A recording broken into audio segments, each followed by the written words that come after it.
वो कहते हैं ना कि एक बंद पड़ी हुई घड़ी भी दिन में 2 वक्त तो सही टाइम बताती ही है। तो अगर आप अपने काम को करते रहें तो ऑब्वियस सी बात है, एक ना एक वो पॉइंट आएगा ही जब आप भी शायद सही रास्ते पर निकल पड़ेंगे। ईशान किशन ने दिलीप ट्रॉफी में सेंचुरी मारी है और ये सेंचुरी वाकई में किसी भी बड़े माइलस्टोन से कम नहीं है। अब से कुछ समय पहले अनुशासनहीनता का हवाला देते हुए बीसीसीआई ने श्रेयस अय्यर के साथ साथ ईशान किशन को भी सेंट्रल कॉन्ट्रैक्ट से बाहर कर दिया था। इसके बाद ईशान किशन ने वापसी की कोशिशें करी पर वो सक्सेसफुल हो नहीं पाई, इवन आईपीएल में ही फेल हो गए। वहीं श्रेयस अय्यर आईपीएल ट्रॉफी उठाने में कामयाब रहे, हालांकि उसका श्रेय गंभीर को ज्यादा गया, बट स्टिल श्रेयस अय्यर के नाम अब एक आईपीएल ट्रॉफी भी। लेकिन ईशान किशन इन सब चीजों के बीच में काफी ज्यादा स्ट्रगल कर रहे थे, लेकिन अब उन्होंने वापसी करी है।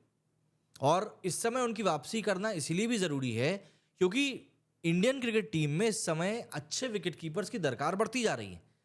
ऋषभ पंत को अगर हम लोग हटा दें तो उसके अलावा हर विकेट कीपर सिर्फ स्ट्रगल ही कर रहा है। तो ऐसे में ईशान किशन का फॉर्म में आना सिर्फ उनके लिए नहीं बल्कि भारतीय क्रिकेट के लिए भी बहुत ज्यादा जरूरी था।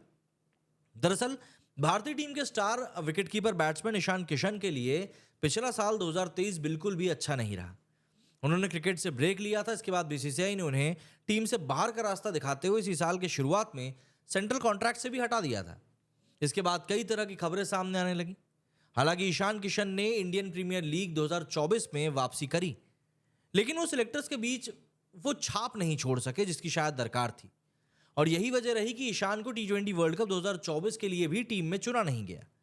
लेकिन अब ईशान ने अपने बल्ले की धमक दिखाते हुए आग उगलती हुई पारी खेली है और उम्मीद है कि उन्होंने अपनी इस पारी में सिलेक्टर्स को जरूर दिखाया होगा कि उनमें अभी भी दम बचा हुआ है। दरअसल दिलीप ट्रॉफी के पहले दौर में चोट के कारण बाहर रहने वाले ईशान किशन को 12 सितंबर को इंडिया सी की प्लेइंग 11 में शामिल किया गया। इस दौरान ईशान किशन पूरे रंग में नजर आए। ईशान ने 120 बॉलों पर 102 रनों की धांसू पारी खेली। इस पारी में 14 चौके और 2 छक्के भी शामिल थे। शतक पूरा करने के कुछ देर बाद ही ईशान किशन 111 रन बनाकर आउट हुए। मुकेश कुमार ने उनको क्लीन बोल्ड किया। इस पारी के दम पर ईशान ने बांग्लादेश के खिलाफ होने वाले घरेलू टी20 सीरीज के लिए अपनी दावेदारी पेश कर दी है।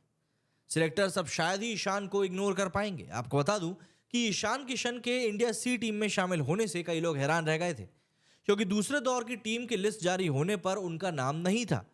वहीं मीडिया रिलीज में इंडिया सी टीम में कोई बदलाव नहीं होने की बात कही गई थी। ईशान पहले इंडिया डी टीम का हिस्सा थे।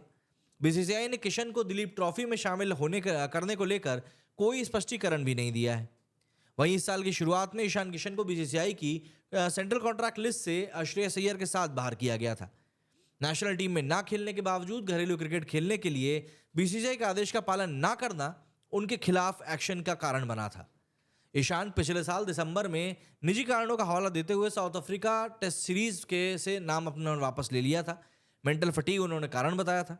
उसके बाद से उन्हें किसी भी भारतीय टीम में चुना नहीं गया। पिछले महीने किशन ने बुची बाबू टूर्नामेंट के साथ ही झारखंड कप्तान के रूप में घरेलू क्रिकेट में वापसी करी थी, लेकिन उनकी भागीदारी 2 मैचों तक ही लिमिटेड रही क्योंकि उनकी टीम लीग चरण से आगे बढ़ नहीं पाई। वहीं ईशान किशन के अगर आईपीएल करियर की बात करें तो कुल मिलाकर 105 मैचों में वो करीब 2644 रन बना चुके हैं। 28 का एवरेज रहा है, 135 का स्ट्राइक रेट रहा है।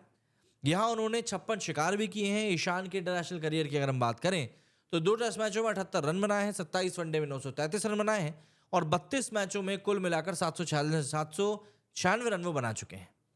उन्होंने कुल 36 शिकार भी टी20 में किए हैं। ईशान किशन की ये वापसी वाकई में बहुत शानदार रहने वाली है। एंड सबसे बड़ी बात अगर मैं आपको बताऊं तो इंडियन टीम में इस समय जरूरत है विकेट कीपिंग को लेकर कंपटीशन की, जिससे कि ये खिलाड़ी एक दूसरे को पुश कर सकें। क्या कहना चाहेंगे आप लोग इस बारे में? कमेंट करके जरूर बताइएगा। मेरे इस वीडियो फिलहाल इतना ही। जय हिंद, जय भारत।